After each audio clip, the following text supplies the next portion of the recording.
Hello नमस्कार दोस्तों, मैं राजा कुमार जीएस की दुनिया में फिर से एक बार आपका स्वागत करता हूं। दोस्तों, मैं आपके लिए आज बहुत ही इम्पोर्टेंट चैप्टर लेके आया हूं, जो कि आज का चैप्टर जो है ज्योग्राफी चैप्टर है। ज्योग्राफी में ये आज हम आपको मिट्टी मृदा पढ़ाने वाले हैं। तो ये क्लास बहुत ही इम्पोर्टेंट है, तो आप जो है इस क्लास को पूरा देखें और मृदा से जो भी प्रश्न आपके एग्ज़ाम में आते हैं उसे सॉल्व करें। चलिए हम देखते हैं। सबसे पहले करें मृदा। मृदा मिट्टी या इसे सॉइल कहते हैं। मृदा जो होता है, मृदा जमीन पर, मृदा का जो परिभाषा होता है, मृदा हम जो है मिट्टी जिसे कहते हैं, तो मृदा क्या है? तो जमीन पर जो होता है, जमीन पर जो छोटे छोटे पतली कण होते हैं उसी को मृदा कहते हैं। तो जैसे हम इसे कहेंगे, जमीन पर दानेदार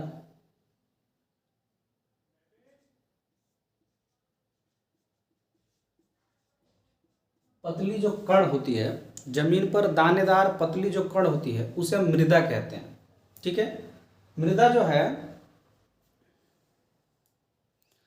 मृदा का निर्माण, मृदा का निर्माण जो है, मृदा का जो निर्माण हुआ है, यह मृदा का निर्माण जो है, मृदा का निर्माण जैसे कि खनिज, पौधे, गैस, जीव जंतु, ये सबसे जो है, ये सबके अवशेषों से बना। जैसे कि मृदा का निर्माण जो है, जैसे पेड़ हो गया, पेड़ पौधे, गैस, जीव जंतु के अवशेष से जो है मृदा का निर्माण हुआ। इनके इनके अवशेष से जो है मृदा का निर्माण हुआ। जो जो ये आप देख रहे हैं, जैसे मैंने बताया कि मृदा मृदा जो है, मृदा जो होता है, मृदा जो जमीन पर दानेदार पतली कण होती है उसे मृदा कहते हैं। मृदा का निर्माण जो होता है, जीव जंतु, गैस जो है, वायु, पेड़ पौधे, जीव, ये इनके जो अवशेष होते हैं उसी से मृदा का निर्माण होता है। मृदा का जो निर्माण होता है, मृदा जो है विभिन्न प्रकार के, मृदा में विभिन्न प्रकार के कण होते हैं। मृदा में जो है विभिन्न प्रकार के कण होते हैं। वह कण होते हैं, मृदा में विभिन्न कण होते हैं। मृदा में जो है विभिन्न कण होते हैं। वह कण होते हैं मृत्तिका, मृत्तिका के बाद होता है गाद, बालू, जैसे मृत्तिका, गाद, बालू और बजरी। ये जो होते हैं मुख्यतः जो है मृदा के विभिन्न ये छोटे छोटे जो कण होते हैं, यही मृदा कण है। जैसे कि मृत्तिका क्ले कह देते हैं हम इंग्लिश में, क्ले, इसे सिल्ट कह देते हैं, इसे जो है सैंड कहते हैं, इसे ग्रेवल कहते हैं, ग्रेवल कहते हैं उसे। और जो यह मृत्तिका जो होता है, इसके जो ये जो होते हैं, ये आकार में जैसे कैसे होते हैं, आकार में, इसको आकार में जो पूछता वर्गीकृत किया गया है, यानी आकार में जो मृत्तिका, गाद और बालू का जो है, यह आकार में हमेशा प्रश्न पूछे जाते हैं। तो जैसे मैंने लिखा कि मृदा, जमीन पर दानेदार पतली कण को जो है मृदा कहते हैं। मृदा का निर्माण पेड़ पौधे, गैस, जीव जंतु के अवशेषों से हुआ है। मृदा के विभिन्न कण होते हैं छोटे छोटे, जैसे मृत्तिका, गाद, बालू और बजरी। तो इसमें मैंने इसके क्रम में सजाया। क्रम में जैसे कि मृत्तिका जो होता है, इससे बड़ा गाद होता है, और गाद से बड़ा जो कण होता है वो बालू होता है, और बालू से बड़ा जो कण होता है उसे बजरी कहते हैं। इन सबसे छोटा कण मृत्तिका होता है, उसके बाद गाद होता है, फिर बालू होता है, और वो जो है उसके बाद बजरी होता है। उस कहता है कि जो, जैसे कि अब प्रश्न आता है कि ये मृदा के जो विभिन्न छोटे छोटे कण होते हैं, सबसे ज्यादा पानी कौन सोखता है? तो जो कण इसमें जो है, जो कण सबसे छोटा होगा, सबसे छोटा होगा, वह सबसे अधिक पानी सोखता है, सोखेगा। यानी ये आपके सामने जो लिखा है कि मृदा में विभिन्न कण होते हैं, मृतिका, गाद, बालू और बजरी। हमेशा एग्जाम में पूछता है कि ऑप्शन रहता है मृतिका, गाद, बालू और बजरी, ये सबसे कम पानी सोखने वाला जो है कण कौन सा है। तो यानी मैंने क्या लिखा है नोट्स में कि जो कण सबसे छोटा होगा वो सबसे अधिक पानी सोखेगा, तो इसमें हो जाएगा मृतिका। ठीक है, मृतिका अगर ऑप्शन में नहीं है तो गाद होगा। इस हिसाब से जो है जो सबसे छोटा होगा वो सबसे अधिक पानी सोखता है। उसके बाद जो है ये आप समझ लिया कार्य में। उसके बाद हम पढ़ते हैं ह्यूमस। मृदा के बाद आता है ह्यूमस। ह्यूमस जो होता है,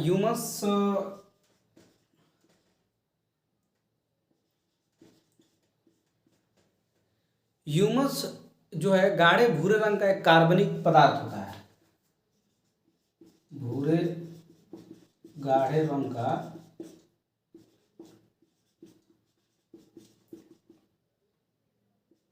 कार्बनिक ह्यूमस जो होता है भूरे गाढ़े रंग का एक कार्बनिक पदार्थ होता है। यह जो होता है पेड़ पौधे और सूक्ष्म जीव के डिकम्पोज से बनता है। यह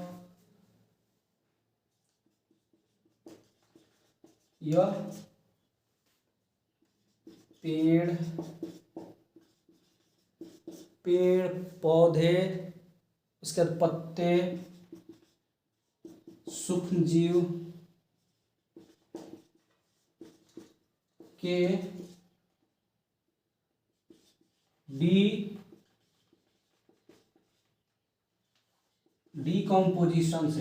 डिकम्पोजिशन यानी उसको अपघटन बोलते हैं, अपघटन से बनता है। यानी जो है ह्यूमस का निर्माण जो होता है अपघटन से बनता है। यानी जो कार्बनिक ह्यूमस क्या है, ह्यूमस एक कार्बनिक पदार्थ होता है। ह्यूमस एक कार्बनिक पदार्थ होता है जो कि पेड़ पौधे पत्ते सूक्ष्म जीव के जो डिकम्पोज होता है, अपघटन होता है, उससे जो है कार्बनिक पदार्थ बनता है। उसी कार्बनिक पदार्थ को हम ह्यूमस कहते हैं।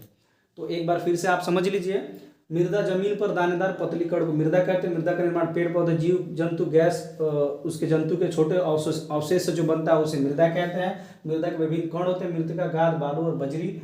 जो कण सबसे छोटा होता है वो सबसे अधिक पानी सोखता है, ये हो गया। उसके बाद ह्यूमस जो है, ह्यूमस भूरे गाढ़े रंग का होता है, जो कार्बनिक पदार्थ होता है, जो पेड़ पौधे पत्ते सूक्ष्म जीव के डिकम्पोज से बनता है, जो अपघटन से बनता है, उसे हम ह्यूमस कहते हैं। ह्यूमस उसके बाद जो है आगे जो है भारतीय कृषि अनुसंधान परिषद यानी ICAR, यह जो है मिट्टी को, ICAR ने मिट्टी को उसके रंग, उसके आकार के हिसाब से 8 भागों में बांटा गया। मिट्टी को जो है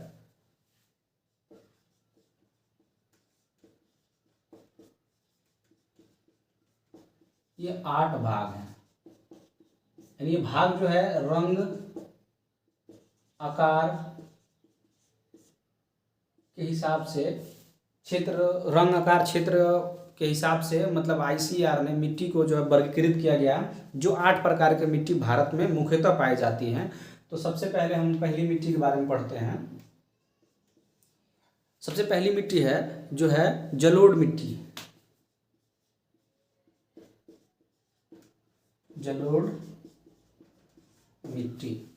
जलोढ़ मिट्टी को जो है इसका अन्य नाम आप दोमट मिट्टी कह सकते हैं, या इसे कछारी मिट्टी कह सकते हैं।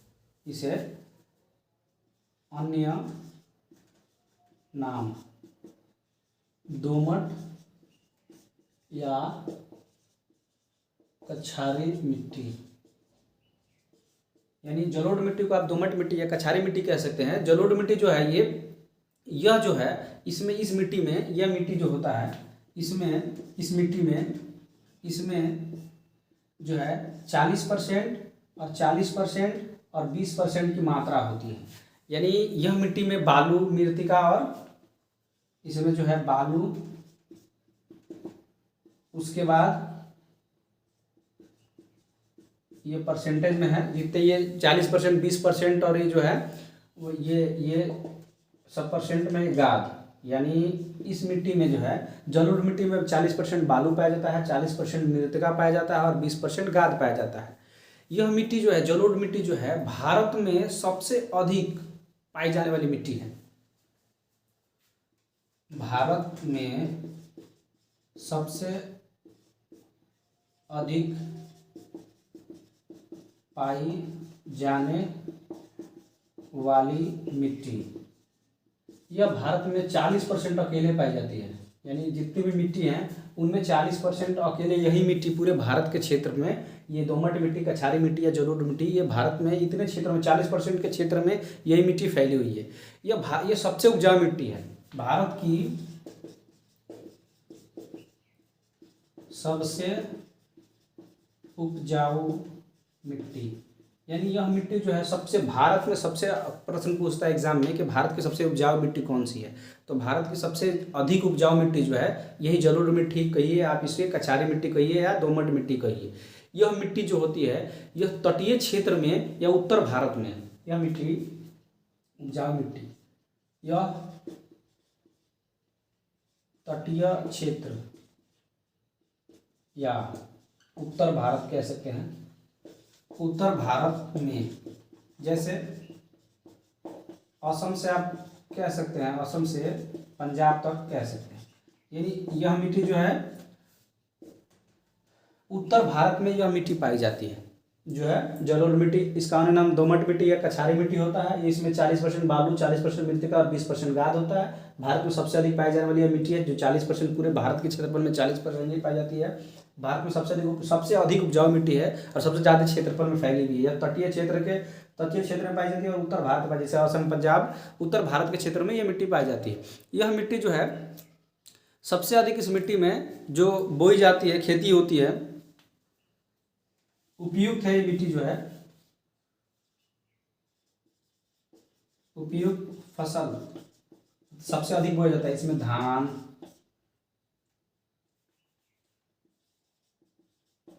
गेहूं, गन्ना या फल, सब्जी बोल सकते हैं, सब्जी, ये सब जो है ये जलोढ़ मिट्टी में मुख्यतः जो फसल है धान, गेहूं और जो है गन्ना और फल और सब्जी इसमें उगाई जाती है। जलोढ़ मिट्टी जो होता है दो प्रकार का होता है। जलोढ़ मिट्टी की प्रकार, इसकी दो प्रकार होती है, ठीक है। एक होता है नई जलोढ़ मिट्टी और एक होता है पुरानी जलोढ़ मिट्टी। ये दो होते हैं। नई जलोढ़ मिट्टी जो होती है उसे हम जो है खादर कहते हैं, इसे हम खादर कहते हैं। और पुरानी जलोढ़ मिट्टी को बांगर कहते हैं, बांगर। खादर जो होती है ये बाढ़ क्षेत्र में पाई जाती है। यानी यह नई जलोढ़ मिट्टी जो है जिसे खादर हम कहते हैं, ये बाढ़ वाले जो क्षेत्र होते हैं उसमें पाई जाती है। और ये जिसे हम पुरानी जलोढ़ मिट्टी जिसे हम बांगर कहते हैं, ये बिना बाढ़ वाले क्षेत्र में पाई जाती है, बिना बाढ़ वाले क्षेत्र में यह पाई जाती है, ठीक है। चलिए इसको एक बार हम फिर से आपको समझा देते हैं। भारतीय कृषि अनुसंधान ICAR ने 8 भागों में मिट्टी को रंग और आकार के रूप में बांटा है। जलोढ़ मिट्टी का अन्य नाम दोमट मिट्टी, कछारी मिट्टी कह सकते हैं। इसमें 40% बालू, 40% मृतिका और 20% गाद होता है। भारत में सबसे अधिक पाई जाने वाली मिट्टी जो है जलोढ़ मिट्टी होती है, जो 40% पूरे भारत में पाई जाती है। भारत में सबसे अधिक उपजाऊ मिट्टी इसी जलोढ़ मिट्टी को माना जाता है। यह तटीय क्षेत्र के उत्तर भारत में जैसे असम, पंजाब तक फैली हुई है।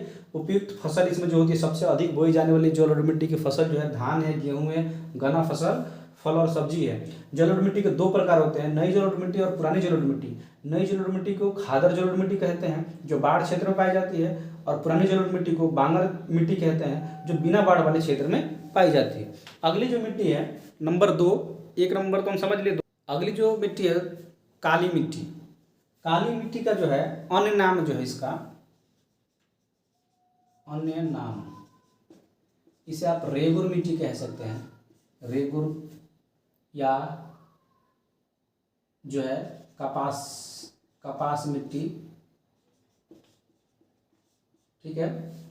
रेगुर मिट्टी कह सकते हैं आप इसे, कपास मिट्टी कह सकते हैं, या इसे लावा मिट्टी कह सकते हैं, लावा मिट्टी कह सकते हैं जो है। उसके बाद इसको आप जो है ट्रॉपिकल ब्लैक अर्थ भी कह सकते हैं, ट्रॉपिकल ब्लैक अर्थ, यानी इस मिट्टी का, काली मिट्टी का अन्य नाम है रेगुर मिट्टी, कपास मिट्टी, या लावा मिट्टी, या ट्रॉपिकल ब्लैक अर्थ मिट्टी।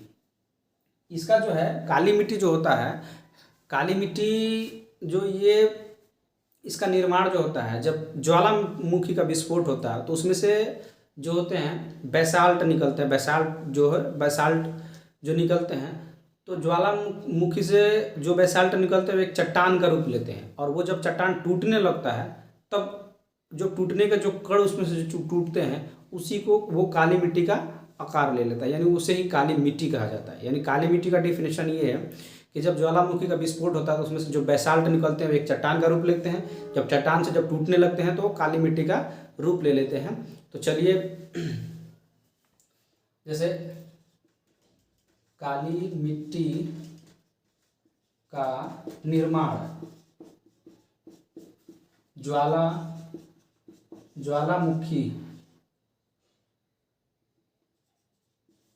ज्वालामुखी के विस्फोट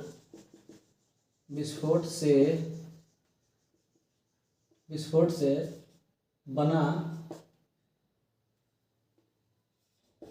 बेसाल्ट चट्टान के टूटने से, जब यानी काली मिट्टी का जो निर्माण हुआ है ज्वालामुखी के विस्फोट से, जब बेसाल्ट चट्टान बनता है, बेसाल्ट चट्टान टूटने लगता है तो उसी से काली मिट्टी का निर्माण होता है। काली मिट्टी का जो है यह विशेष रूप से, यह जो है लिख सकते हैं पाई जाती है, काली मिट्टी महाराष्ट्र, गुजरात, जो मुख्य रूप से यही महाराष्ट्र हो गया, गुजरात हो गया, मध्य प्रदेश, छत्तीसगढ़, इन राज्यों में मुख्यतः जो है काली मिट्टी पाई जाती है। काली मिट्टी जो है, काली मिट्टी मुख्यतः फसल जो इस पे उगाए जाते हैं, ये हमेशा एक प्रश्न पूछता है कि भारत में सबसे अधिक, तो सबसे अधिक पूछेगा, सबसे अधिक काली मिट्टी भारत में सबसे अधिक काली मिट्टी पूछे तो महाराष्ट्र उसका आंसर होगा, यानी भारत में सबसे अधिक काली मिट्टी पाया जाता है तो महाराष्ट्र में। और काली मिट्टी की मुख्यतः फसल जो होती है, इसकी मुख्यतः फसल इसमें कपास, मूंगफली, यह जिस राज्य में भी काली मिट्टी है तो काली मिट्टी जो होती है मूंगफली और कपास के लिए बेहद जो है जरूरी और खास मिट्टी होती है। काली मिट्टी जो है कपास और मूंगफली के लिए, इस मिट्टी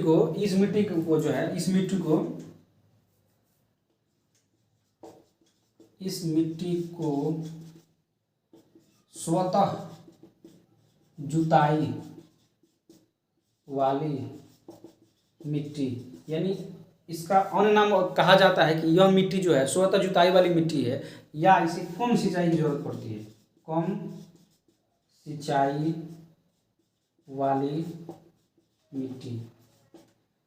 चलिए फिर से काली मिट्टी के बारे में एक बार फिर से हम देख लेते हैं। काली मिट्टी का अन्य नाम रेगुर मिट्टी, कपास मिट्टी, लावा मिट्टी, ट्रॉपिकल ब्लैक अर्थ मिट्टी।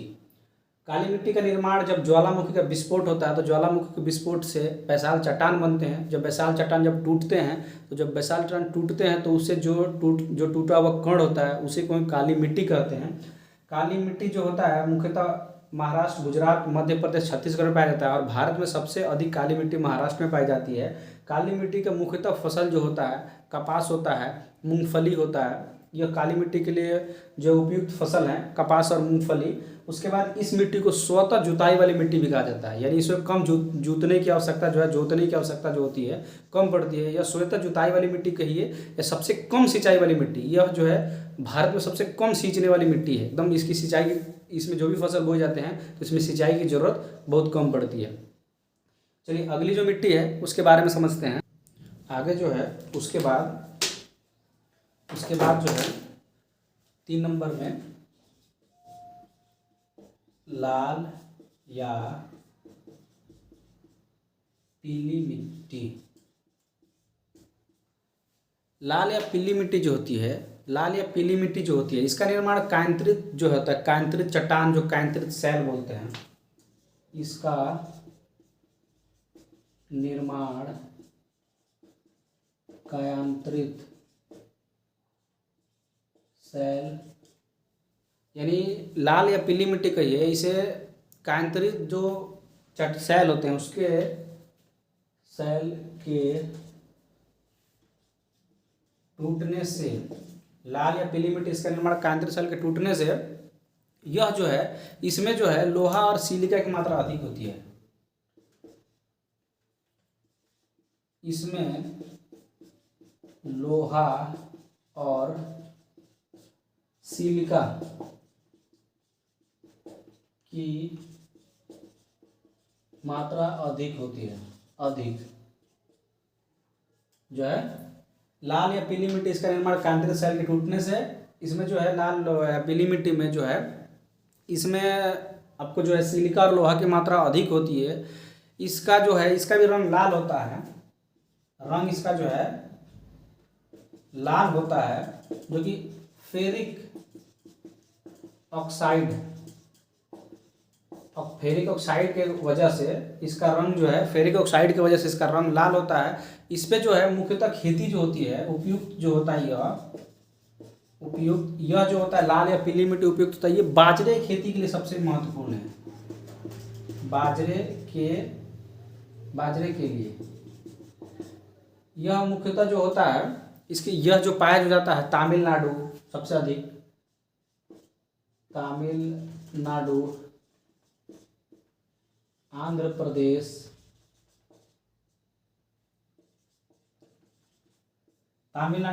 प्रदेश, जो है, उसके बाद छत्तीसगढ़, और उड़ीसा। यानी लाल मिट्टी इसका निर्माण कायांतरित शैल से होता है, इसमें सिलिका और जो है लोहा की मात्रा अधिक होती है, और इस मिट्टी का जो लाल रंग होता है ये फेरिक ऑक्साइड की वजह से होता है। इसमें बाजरे खेती के लिए सबसे उपयुक्त मिट्टी है, और ये तमिलनाडु, आंध्र प्रदेश और जो है छत्तीसगढ़ में मुख्यतः ये पाई जाने वाली मिट्टी है। उसके बाद जो है अगला नंबर जो है लेटेराइट मिट्टी है। लेटेराइट मिट्टी, आगे जो है लेटराइट मिट्टी को आप मैकराइल मिट्टी कहते हैं, मतलब इसका अन्य नाम मैकरली मिट्टी, इसका अन्य नाम इसे मैकरली मिट्टी भी कहते हैं, यानी लेटराइट मिट्टी का। इसका निर्माण जो होता है निछालन के कारण इसका निर्माण होता है। लेटराइट मिट्टी का निर्माण होता है जब पृथ्वी का निछालन होता है, जब मिट्टी का निछालन होता है, तब जो है निछालन के कारण इसका, और लेटराइट मिट्टी का निछालन के कारण इसका निर्माण होता है। और लेटराइट मिट्टी जो होता है, लेटराइट मिट्टी जो है, यह मिट्टी जो है सबसे उपयुक्त होता है चाय, इलायची, काजू, उपयुक्त होता है चाय, इलायची, काजू, मतलब इसके लिए यह मिट्टी जो है चाय, इलायची, काजू के लिए जो होता है, यह मिट्टी सबसे ज़्यादा जो है उपयुक्त होता है। यह मिट्टी जो है कर्क रेखा वाले क्षेत्र में, जैसे कि कर्क रेखा या जो मकर रेखा वाले क्षेत्र वहीं पाया जाता है। तो जैसे कि इसे कह सकते हैं आप, यह मिट्टी जो है उड़ीसा, पश्चिम बंगाल, कर्नाटक पाया जाता है। उड़ीसा, कर्नाटक, पश्चिम बंगाल, इन क्षेत्रों में जो है यह पाया जाता है। फिर से देखते हैं लाल या पीली मिट्टी, इसका निर्माण कायांतरित शैल के टूटने से होता है। इसमें लोहा और सिलिका की मात्रा अधिक होती है। लाल मिट्टी या काली में इसका रंग लाल जो होता है फेरिक ऑक्साइड के कारण होता है। उपयुक्त जो ये मिट्टी जिस फसल के लिए उपयुक्त होती है वो बाजरे के लिए होती है। यह तमिलनाडु, आंध्र प्रदेश, छत्तीसगढ़ और उड़ीसा के क्षेत्र में सबसे अधिक लाल और पीली मिट्टी पाई जाती है। उसके बाद लेटराइट मिट्टी, मैकरली, या इसका अन्य नाम है मैकरली मिट्टी, इसका निर्माण निछालन के कारण होता है। उपयुक्त ये चाय, इलायची, काजू के लिए इम्पोर्टेंट है। और ये उड़ीसा, कर्नाटक जो है WB, पश्चिम बंगाल क्षेत्रों में ये फसल उगाई जाती है। उसके बाद जो है अगला जो है 5वें नंबर की मिट्टी जो है, 5वें नंबर की मृदा जो है, नंबर 5 की लवणीय मृदा।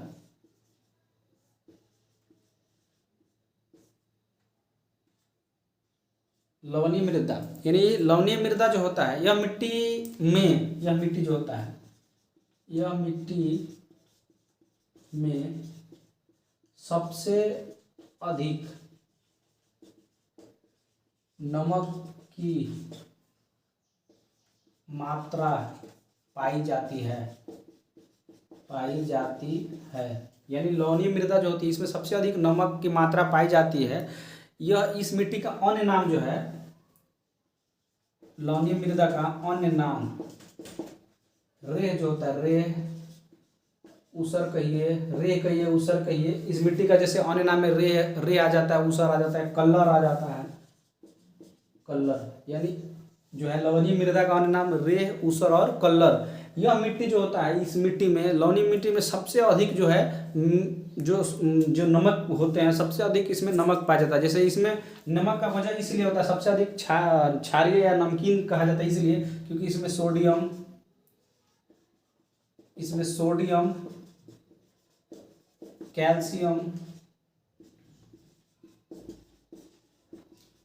पोटेशियम जो है, ये सब चीज़ें जो हैं इनमें पाई जाती है। मैग्नीशियम कह सकते हैं, मैग्नीशियम, इनकी अधिकता जो होती है इस मिट्टी में सबसे अधिक होती है। कैल्शियम, मैग्नीशियम, पोटेशियम और मैग्नीशियम की। इसी के कारण यह मिट्टी जो है लवणीय मिट्टी होती है और ये क्षारीयता इस मिट्टी में सबसे अधिक होता है। इसे जो है, इसका अन्य नाम जैसे लवणीय मृदा का जो है रेह, ऊसर और कलर होता है। यह मिट्टी जो है मुख्यतः सबसे अधिक, यह मिट्टी सबसे अधिक, यह मिट्टी सबसे अधिक गुजरात में पाई जाती है।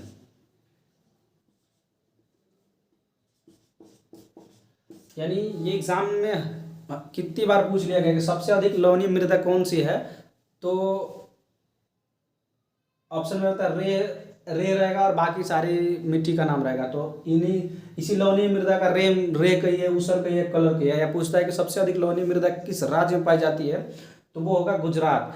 यानी उसके बाद इसका वजह भी आपको मालूम है कि इस मिट्टी जो है इसमें क्षारीयता अधिक होती है, नमकीन होती है और इसमें नमक की मात्रा अधिक इसलिए होती है कि इस मिट्टी में कैल्शियम, मैग्नीशियम, पोटेशियम और सोडियम की मात्रा सबसे अधिक होती है। इसीलिए इस मिट्टी में जो है नमक की मात्रा सबसे अधिक होती है। उसके बाद जो है अगली मिट्टी जो होती है वो है नंबर 6 की शुष्क मृदा। शुष्क मृदा जो होती है इसका भी रंग जो होता है, शुष्क मृदा का, इसका भी रंग लाल होता है। यानी शुष्क मृदा का जो भी रंग होता है लाल होता है। शुष्क मृदा का भी जो होता है रंग लाल होता है। यह मुख्यतः जो होता है शुष्क मृदा, यह मुख्यतः पश्चिमी राजस्थान में पाया जाता है। एग्जाम के पर्पज से बस शुष्क मृदा के लिए यही 2 लाइन काफ़ी है। यानी पूछता है कि जो है आपको हमेशा कि शुष्क मृदा पाई जाती है, तो शुष्क मृदा जो पश्चिमी राजस्थान में पाई जाती है। और शुष्क मृदा का जो कलर किस रंग का होता है, तो लाल रंग का होता है। ये शुष्क मृदा से यही क्वेश्चन, ज़्यादातर यही क्वेश्चन भी रहते हैं किस राज्य में शुष्क मृदा पाई जाती है। उसके बाद जो है अगला जो है नंबर 7 का मृदा जो है, नंबर 7 पर्वतीय मृदा। यानी नंबर 7 के जो पर्वतीय मृदा होती है, यह मृदा जो होती है पर्वत वाले क्षेत्र में पाई जाती है। यह मृदा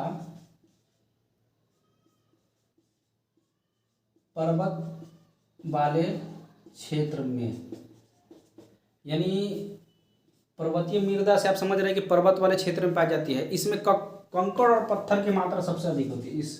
इसमें कंकड़ और पत्थर की अधिकता सब बहुत ज़्यादा ही होती है। जो है पर्वतीय मृदा जो होती है इसमें कंकड़ पत्थर की जो है मात्रा सबसे अधिक होती है। इस मृदा में जो है सबसे अधिक बागवानी कृषि की जाती है। इसमें बागवानी कृषि की जाती है। यानी पर्वतीय मृदा में सबसे अधिक जो है बागवानी कृषि की जाती है। यानी ये बागवानी कृषि के लिए सबसे इम्पोर्टेंट होता है। इसमें मुख्यतः झूम की खेती होती है। झूम की खेती आप देखें कि हमेशा एग्जाम में झूम से प्रश्न पूछ लिया जाता है कि झूम की खेती क्या है, झूम की खेती कहाँ की जाती है, झूम की खेती से क्या आशय है, आप झूम की खेती से क्या समझते हैं। तो यानी ये पर्वतीय क्षेत्र में सबसे पहले झूम की खेती पर्वतीय क्षेत्र में होता है। और तो ये पर्वतीय यह मृदा जो है पर्वत वाले क्षेत्र में पाया जाता है। इसमें इस मृदा में कंकड़ और पत्थर की अधिकता होती है। इसमें बागवानी कृषि है। झूम एक बागवानी कृषि होती है जो कि यह पर्वतीय क्षेत्र में ही झूम की कृषि की जाती है। यानी आपको मैं बता रहा हूँ कि झूम की कृषि क्या है। झूम खेती जो होती है, झूम खेती वो क्या है। झूम की खेती वो खेती होती है जब जंगल में पेड़ को काट कर और उस स्थान पे खेती की जाए, उसे झूम की खेती कहते हैं। यानी जंगल के पेड़ को काट के जंगल को साफ करके खेती की जाती है। और वो झूम की खेती जो है जंगल को काटने के बाद जो खेती की जाती है वो तब तक की जाती है जब उस मिट्टी की उर्वरता बनी रहे। यानी जैसे कि मान लीजिए कि कहीं पेड़ को काट के खेती की जा रही है, तो वो पेड़ काट के जहाँ पे खेती की जा रही है वो तब तक की जाएगी जब तक वहाँ पे उर्वरता है। जैसे वो उर्वरता खत्म हो जाएगी उसमें, तो उसमें कुछ करने की जरूरत है, फिर अब वो दूसरे जगह जो पेड़ काट के फिर वहाँ पे खेती की जाएगी। यानी जैसे ही उस जहाँ पे आप काट के खेती कर रहे हैं उसकी उर्वरता खत्म, फिर दूसरे जगह पेड़ काट के खेती चालू, उसे झूम की कृषि कहते हैं। यानी जंगल में पेड़ को काट कर जो कृषि की जाती है उसे झूम की खेती कहते हैं। वह झूम की खेती वो जो जंगल में जो खेती की जाती है उस जगह पे तब तक की जाती है जब तक उसमें उर्वरता बनी रहे। जैसे ही उर्वरता खत्म हो जाती है फिर दूसरे जगह पेड़ काट के फिर दूसरे जगह खेती की जाता है, फिर वहाँ उर्वरता खत्म होती है फिर दूसरे जगह काट के फिर वहाँ की जाती है। यानी उसे झूम की कृषि कहते हैं। ये झूम की खेती जो होती है सबसे अधिक पर्वतों वाले क्षेत्र में होती है। जैसे कि भारत में सबसे अधिक जो झूम की खेती होती है, यानी इसको कह सकते हैं कि जंगल के पेड़ को काटकर की जाने वाली खेती, यह खेती जब तक उर्वरता बनी रहे, यानी जब तक उर्वरता बनी रहेगी तब तक वहाँ पे खेती करना है। जैसे उर्वरता खत्म फिर दूसरा जगह ढूंढना चालू, फिर जमीन काटा पेड़ काटा फिर वहाँ पे खेती, उसे झूम की खेती बहुत इंपॉर्टेंट है। हमेशा ये प्रश्न एग्जाम में पूछा जाता है। झूम की खेती सबसे अधिक जो है नागालैंड में झूम की खेती होती है, या इसे कह सकते हैं भारत के पूर्वी क्षेत्र में यह कृषि की जाती है। यानी हमेशा प्रश्न पूछा जाता है कि भारत के में सबसे अधिक झूम की खेती कहाँ होती है, तो नागालैंड में। अगर राज्य नहीं है तो क्षेत्र हो, पूर्वी क्षेत्र पश्चिमी क्षेत्र, तो उसमें हो जाएगा पूर्वी क्षेत्र में। यानी भारत में सबसे अधिक जो है झूम की खेती पूर्वी क्षेत्र में की जाती है। झूम की कृषि उसे कहते हैं जब खेती की जरूरत पहाड़ी क्षेत्र में होता है तो वहाँ पर जंगल काट के जो खेती की जाती है, और जैसे उर्वरता खत्म होती है फिर दूसरे जगह जंगल काट के फिर वहाँ खेती, इस प्रक्रिया को जो है झूम की खेती कहते हैं। एक बागवानी खेती है, बागवानी कृषि है, बागवानी प्रकार की कृषि है। पर्वतीय जो है मृदा के क्षेत्र में यह जो कृषि की जाती है। उसके बाद जो है पर्वतीय क्षेत्र में सबसे अधिक जो खेती की जाती है, ये मतलब पर्वत ढलान में पर्वतीय क्षेत्र में सबसे अधिक जो खेती की जाती है वो गरम मसाला की जाती है। सबसे अधिक गरम मसाला की खेती पर्वतीय क्षेत्र में की जाती है। उसके बाद अगला जो है हमारा जो है मिट्टी का प्रकार नंबर 8, अगली जो मृदा है 8 नंबर की, पीटमय मृदा जो होती है यह जो है दलदली या जैविक, इसे दलदली या जैविक मृदा कहा जाता है। यानी यह जो होती है यह दलदली और दलदली क्षेत्र में ही पाई जाती है। दलदली या आर्द्रता वाले जो क्षेत्र होते हैं उसी में यह जो है बेटमय मृदा पाई जाती है। यह जो है अधिक वर्षा या आर्द्रता वाले क्षेत्र में पीटमय मृदा जो होती है सबसे अधिक, जहाँ पे अधिक बारिश होता है या सबसे अधिक जिस क्षेत्र में आर्द्रता होती है वही क्षेत्र में ये जो है पीटमय मृदा पाया जाता है। इसमें जो होता है इसमें जीवाश्म की मात्रा अधिक होती है। इसमें जीवाश्म की मात्रा अधिक होती है। इसी कारण इसे जैव मृदा कहते हैं। यानी इसे जैव मृदा भी कहते हैं। यानी यह पीटमय मृदा जो होती है यह दलदली क्षेत्र या आर्द्रता वाले सबसे अधिक क्षेत्र में इसमें जीवाश्म की मात्रा सबसे अधिक होती है। इसी कारण इसे जैव मृदा कहा जाता है। यह जो है भारत के केरल उत्तराखंड क्षेत्र में पाई जाती है। यह केरल उत्तराखंड WB यानी इन क्षेत्रों में, जैसे कि ये क्षेत्र में पाई जाती है पीटमय मृदा जो होती है। ये रहे आपके जो है 8 मृदा के जो प्रकार होते हैं। और उसमें ये जो मैंने आपको टॉपिक समझाया ये एग्ज़ाम के लिए इम्पोर्टेंट है। एग्ज़ाम के बेस से मैंने जो भी क्वेश्चन लिखा है जो एग्ज़ाम में पूछे जाते हैं, जो भी कुछ प्रश्न पूछे जाते हैं। अब जैसे पूछता है, एक लास्ट नोट में लिखना है, जैसे पूछता है कि देश में मिट्टी का क्रम पूछ लिया जाता है। यानी देश में मिट्टी का क्रम पूछ लिया जाता है तो उसमें जैसे कि जलोढ़ मिट्टी, उसके बाद लाल या पीली मिट्टी है। जलोढ़ मिट्टी के बाद लाल या पीली मिट्टी है। उसके बाद काला मिट्टी है, काली मिट्टी जिसे आप रेगुड़ मिट्टी, काली मिट्टी। उसके बाद है लेटेराइट मिट्टी। यानी ये सिर्फ जलोढ़ मिट्टी पूरे भारत में 40% पाई जाती है। यानी पूछ लेता है क्रम, हमेशा एग्जाम में पूछा जाता है कि भारत में जो मिट्टी का क्रम है क्रमशः, तो ऐसे दिया रहता है, ऑर्डर में दिया रहता है। तो आप जलोढ़ मिट्टी सबसे अधिक, उसके बाद लाल या पीली, उसके बाद काली मिट्टी, फिर उसके बाद जो है लेटराइट मिट्टी। उसके बाद जो है मिट्टी की पीएच, क्षारीयता और अम्लता के बारे में बात करते हैं। तो चलिए मिट्टी की अम्लता और क्षारीयता के बारे में देखते हैं कि मिट्टी का जो अम्लता और क्षारीयता से मिट्टी में बहुत प्रभाव पड़ता है कि मिट्टी में अम्लता अधिक नहीं होनी चाहिए, क्षारीयता अधिक नहीं होनी चाहिए। अगर अम्लता अधिक है तो उसे हम कैसे दूर करेंगे, इसके बारे में हम जानकारी लेते हैं। सबसे पहले लिखते हैं अम्लीय मृदा और यहाँ लिखते हैं क्षारीय मृदा। क्षारीय मृदा। चलिए, अम्लीय मृदा का अर्थ ये होता है जब मिट्टी का पीएच मान,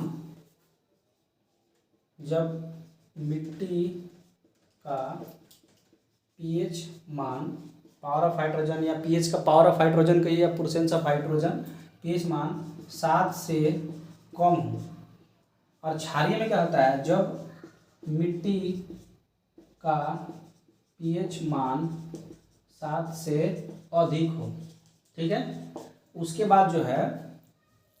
बाद जब इसमें क्या होता है, अम्लीय मृदा जो होता है इसमें अधिक वर्षा होती है। जहाँ पे अधिक वर्षा होगी, अधिक वर्षा के कारण मृदा जो होती है अम्लीय हो जाती है। और कम जहाँ वर्षा होता है, कम वर्षा के कारण मृदा जो है क्षारीय हो जाती है। ठीक है। तो मिट्टी की अम्लता और क्षारीयता भी फसल के लिए जो है उपयुक्त नहीं है। तो उसको दूर करने के लिए, यानी अगर किसी मिट्टी में अम्लता की मात्रा अधिक है तो अम्लीयता दूर अगर करना हो, तो अम्लता दूर करना हो तो उसके लिए हम लाइम यानी चूना का प्रयोग करते हैं अम्लता दूर करने के लिए। और जो है इसकी क्षारीयता दूर करने के लिए, क्षारीयता दूर करना हो तो उसके लिए हम मिलाते हैं जिप्सम, यानी जो है कैल्शियम सल्फेट। ठीक है। तो फिर से देख लीजिए अम्लीय मृदा और क्षारीय मृदा। अम्लीय मृदा जब मिट्टी के पीएच मान 7 से कम हो और सबसे अधिक जहाँ वर्षा होती है तो उसे अम्लीय मृदा कहते हैं। अम्लीय मृदा को दूर किया जाता है चूना लाइम से। क्षारीय मृदा जब पीएच मान 7 से अधिक हो उसे क्षारीय मृदा कहते हैं। और उसमें क्षारीय मृदा में कम जहाँ वर्षा वाले क्षेत्र होता है वो, जैसे किसी मिट्टी में बहुत कम वर्षा हुई है तो उस मिट्टी जो होगी क्षारीयता उसमें बढ़ जाएगी, तो उसकी क्षारीयता दूर करना है उसमें जिप्सम जो है जिप्सम को मिक्स करना पड़ेगा। और किसी क्षेत्र में जब मिट्टी है उसकी पीएच मान 7 से कम यानी बहुत बारिश हो रही है तो उसकी जो है अम्लता जो होती है वो 7 से पीएच मान कम हो जाता है तो उसमें अम्लता बढ़ जाती है। तो उसकी अम्लता दूर करने के लिए जो है लाइम मिलाएंगे, उसके बाद उसमें खेती करेंगे तो हमारे जो फसल होंगे अच्छे होंगे। उसके बाद जो है कुछ फसल ऐसे होते हैं जो नाइट्रोजन के स्थिरीकरण के लिए यूज होते हैं, मतलब वो नाइट्रोजन के स्थिरीकरण के लिए बहुत इंपॉर्टेंट है। तो पूछ लेता है प्रश्न में कौन कौन से फसल इस रूप में आते हैं, तो चलिए उसे हम देखते हैं, जिसे हम दलहनी फसल भी कहते हैं। अगला है दलहनी फसल। दलहनी फसल में चना, मटर, मूंगफली, सोयाबीन, उड़द, ये सब जो है दलहनी क्षेत्र दलहनी में, जैसे मूंग भी आते हैं इसमें, मूंग, अरहर जो है ये सब दलहनी क्षेत्र वाले ये फसल है। चना, मटर, मूंगफली जो होते हैं, अरहर, उसके बाद सोयाबीन, ये जो है ये दलहनी क्षेत्र के हैं। ये दलहनी फसल जो होती है ये वातावरण के लिए और मिट्टी की उर्वरता के लिए बहुत इंपॉर्टेंट है। ये मिट्टी को क्या करती है, नाइट्रोजन की स्थिरीकरण के लिए बहुत लाभदायक है। यानी यह फसल हमेशा पूछ लेता है कि इनमें से कौन सी फसल, एग्जाम में पूछता है कि इनमें से कौन सी फसल नाइट्रोजन स्थिरीकरण के लिए उपयुक्त है, तो ऑप्शन में इन्हीं में से कोई रहता है। तो चना, मटर, मूंगफली, सोयाबीन जो है जिन्हें दलहन फसल, जो भी दलहन फसल होती है वही नाइट्रोजन स्थिरीकरण के लिए उपयुक्त होती है। ये क्या करती है, मिट्टी में जो है यह फसल मिट्टी में उर्वरकता या नाइट्रोजन स्थिरीकरण के रूप में काम करते हैं। ठीक है, यह जो है यह फसल जो है दलहनी फसल जो होते हैं, यह फसल मिट्टी में उर्वरकता या नाइट्रोजन के स्थिरीकरण में काम करते हैं। जैसे कि आपको पता है कि नाइट्रोजन हमारे वायुमंडल में 78% है और ऑक्सीजन जो है 21% है और CO2 जो है 0.03% है। ठीक है, तो ये जो है नाइट्रोजन की स्थिरीकरणता जो मिट्टी को जितना नाइट्रोजन चाहिए, मिट्टी से नाइट्रोजन की कमी नहीं हो, मिट्टी में नाइट्रोजन खत्म नहीं हो, तो उसके लिए जो है ये फसल बहुत लाभदायक है। तो दोस्तों आज की हमारी क्लास आपको कैसे लगी तो कमेंट सेक्शन में प्लीज़ हमें ये बताएं और हमारे चैनल को लाइक एंड सब्सक्राइब करें। नेक्स्ट वीडियो देखने के लिए हमारे चैनल को सब्सक्राइब जरूर करें। मिलते हैं नेक्स्ट वीडियो में, तब तक के लिए दोस्तों जय हिंद।